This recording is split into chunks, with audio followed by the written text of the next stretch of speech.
Well, I believe that the Bush administration had an integral role in planning 9/11 for the purpose of giving themselves the terrorist tool to intimidate the entire country into supporting a war against Iraq, to intimidate the Congress into handing over powers to George Bush. They used it like a fine tool to get what they wanted. It was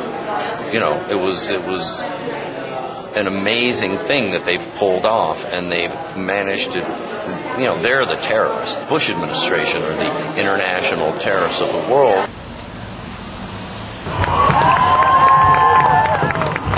George Bush wants to dominate the world. Adolf Hitler wanted to dominate the world.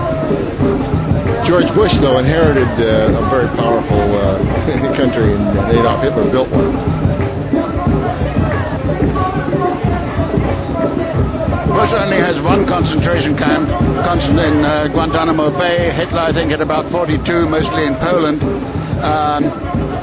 There are an awful lot of comparison of persecution. The attack on Czechoslovakia and other countries that Hitler took over as a perhaps not preemptory strike, but at least in the name of expanding the Third Reich, which is exactly what Bush is trying to do here. The arrogance of this Bush and Hitler is one of the closest comparisons I can possibly make. I was born in Germany. I went through the Nazi period until 14 days before the war broke out.